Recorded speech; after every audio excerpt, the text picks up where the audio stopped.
Trav, Yes, what Lord. time is it? March time is it? Madness time, baby. That's right, baby. Woo! I don't know if you've been able to notice. I've been doing a little one of these every few minutes. I got the 2 TVs set up in the basement, not to brag. I don't want to brag on anybody. But we got UNC winning basketball games. We got Texas blowing out Vanderbilt in the first half. So Let's go. one of my favorite times of the year because I am not a college basketball guy. I am a college football guy through and through. You know that. The draft is my favorite thing in the world. Yeah. But when March 10th rolls around, call me college basketball Keagan. I can't get enough of it. For the next 4 weeks, I'm the biggest college basketball fan in the world, and then I'm going to forget about everything again until next March. Are you the same way? Because Hell no. I don't know anybody who actually likes college basketball. I love college basketball. What I don't do, though, I don't bet it much, really, if any, during football season. Like during the regular season of college basketball, I'll watch games, and I'm doing a lot of intel. I'm scouting for times like this. But I don't bet it much. I'll bet futures sometimes, like on who's going to win the championship before the season starts. But I don't watch a ton of regular season college basketball until the NFL playoffs roll around. Then I'm able to kind of breathe and I can start tapping in. So once this time of year comes around, conference tourneys and all that, I'm ready to rock and roll. So I guess in that sense I'm the opposite of you. But I also grew up in college basketball country, so it's probably in my blood. In fact, when we wrap up the spread here today, what I'm going to do is, now that you tell me that setup, I'm going to come over to your crib, and we're going to have a little segment called Drinking Kegs with Keegs, baby, and we will gamble heavily on these games. It's a solid setup. I don't want to brag or anything, but like I said, double TV style. We got Fubo on one for free, thankfully. We got the cable box, which is going to be going pretty soon. I don't know how long everybody's going to be affording cable, but Damon Stoudemire's on my TV right now. I can't get enough of it. I watch these games, though. Like I said, this is intel for me. I don't bet on conference championships, but I watch them. Yep. I see what teams are hot, what teams are not. Duke apparently is good. Breaking news. Who knew Duke was going to be good at basketball this year? But Cooper Flagg is unbelievable. Yep. UNC, it looks like they're playing well right now. Are there any teams that are really tickling your fancy right now, Trevor? Is anybody sticking out to you as you watch the conference championship games? Yeah, I mean, I have a ton of teams that I like. I have a ton of teams that I love. I have a ton of teams that I'm going to stay away from. I, generally speaking, wait until the brackets are out to look at matchups and things like that. But I'm looking at the same teams as everyone else, the heavies, right? I love this Auburn team. I mean, one thing no one really talks about, they just say, well, Bruce Pearl's due because he's a great coach, and that's true. And they say, well, this Auburn team's been together for so long. That cohesion, that chemistry is there. A lot of experience. That's true. But I just always scoff when I hear that because it's like, how come you're not being honest? Everyone on Auburn's team is 40, Keagan. Like, they've all been there for so long. If they don't win it this year, I just don't know when they'll ever win it. So, of course, I'm looking at Auburn. Of course, Houston can get it done. They've also been knocking on the championship door for a while. I would look at Houston this season, St. John's, obviously with what Pitino's doing, and then just the SEC in general. You talk about Auburn, but it doesn't end there. Tennessee could win this whole thing. Even though they have a history of choking, talent-wise, they're good enough. Florida, you want to talk about complete teams. They're one of the most complete teams in the country. And just playing in the SEC nightly, all those teams are battle-tested, Keeg, so they're going to be tough in this tournament. As far as dark horses, I don't really get into like what you and George get into when it comes to NFL draft talk, where you guys are telling me about some kid at North Dakota Tech State online. Like, bro, what? I look at teams that I've actually heard of. Wisconsin plays real defense. Maryland, inside. They start inside, but they have an inside-out game.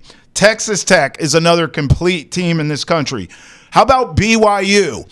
For the entire month of February, Keagan, I watched this BYU team go on the road and have huge upsets. That's something you keep your eye on depending on bracket matchups come tournament time. And then for those off-the-radar teams, Keagan, I just watched the CAA tournament the other night. UNC Wilmington's a real team. Now, are they going to go and win the Natty? Hell no. But they could go on a run. They beat some really tough teams in College of Charleston, in Delaware. Gritty games, Keegs. I watched them grind these games out, and I said, that's a team right there that could make it to a Sweet 16 or something. So there are different ways to bet this. My advice would be get a handful of teams that you've seen and you've watched and you've been impressed with, and then look at their matchups in the bracket, do your research, and bet accordingly. All right, so I'm glad you said that, because the one team I've been watching all year, you never mentioned. And if it's a team you didn't mention, can you guess who I'm talking about? It's a team I've been watching all year. They were a favorite coming into the year. I have a future for them to hit the Final Four. Can you guess who I'm talking about just off these little facts here? Kansas, and I hope you didn't bet a lot of money because it ain't going to happen. Alabama to make the Final Four. And they're a team who, over the last few years, like Alabama's a football school, right? Yep. But over the last couple of years, they've just been consistently the best team in the SEC, where they might not show up every night and look like the best team in the SEC, but throughout the year, when it comes down to the last few games of the year, they're top three, right? And they're in the same spot this year. I don't love the number now. I loved it at the beginning of the year. I got them at 16-1 to make the Final Four. I thought that was a great bet. I didn't know how good the SEC was going to be. I knew they were going to be good because they usually are. But they're plus 220 to make the Final Four. And while I like that because it's much lower than it was originally when I put the number in, the fact that Auburn's there, and Houston and Florida, they're going to be in a bracket with one of those teams. Yep. And I don't love the idea of them making it out. Can you talk me off the ledge for Alabama a little bit? No, it's not a terrible bet. Listen, Keegs, I've made really bad bets in my time, my friend. So much so that I know what bad bets look like. And I'm not going to talk you off the ledge. That is not a terrible bet to have Roll Tide in the Final Four. The only thing that will have you, losing sleep at night is that this team is allergic to, i.e., does not play defense. They just don't. They are a quintessential NBA team. It's what we see in the NBA. This team runs up and down. They score on you. They shoot threes. They dunk in your face. They yell at you and point at you and laugh at you after they dunk in your face. And then on the other side, getting back on defense, they go, ole! And they become bullfighters. And you just run right on by them. So, look, again, wait for the brackets. You better hope like hell that they don't have any rock fights or a team that can really strap down and play defense and can bloody your nose, because they may be in trouble.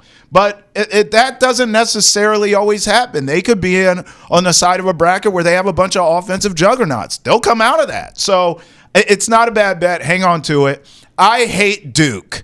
Just saying Duke makes me want to puke. However, Keegs, this Duke team could win the whole shebang-a-bang. I can't even believe I'm saying it out my mouth, but I have to be honest. What Cooper Flagg is doing, both on the offensive and the defensive side, that team's bought in. They're always talented. Duke's always talented. But now they have a true superstar that's not necessarily thinking about the NBA in 5 minutes. Some guys they've had one and done, they don't care about Duke. They're just there to get to the league. They're passing time, and Duke's a big brand.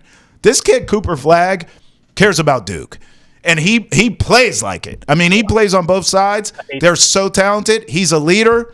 Shireman's doing a great job. Duke could get this whole thing done. That's another team if you want to kind of hedge there with your Alabama bet. I don't know. I'll wait till the bracket comes out because I'm going to be looking at another team. I'll throw a little bit on another team in the same side of the bracket and see. Okay. Just start rooting for two teams. Feel like that's a decent way of going about it, but I don't love that you didn't talk me off the ledge, because it was a good bet coming into the year. I knew it was a good bet.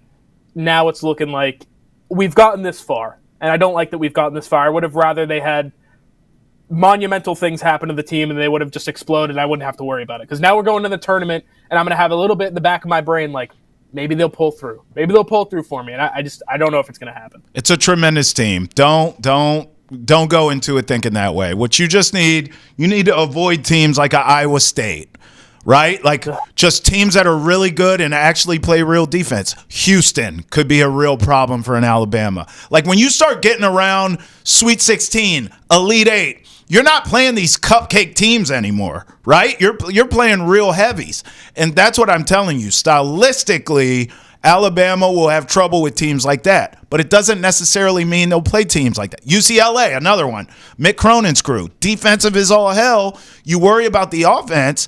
But listen, against a team like Bama, they're going to come in and say, we're going to stop this high-flying offense, and we're going to get you into deep waters. We're going to get you in the 11th, 12th round of this heavyweight fight and see how you play. Then you could be in trouble. But that's not necessarily the case based on the bracket, Keegs. That's a key. Don't love it. I got to go make some hedges. I got to hedge my bet. For Travis Thomas, I've been Keagan Stiefel. Appreciate you coming to watch out the spread. Catch us next time. Who knows who it'll be? It might be me. It might be Trav. It might be somebody who's never worked here before. We have no idea. So catch us on Apple, Spotify, Amazon, YouTube, wherever you get your podcasts, and we'll see you next time.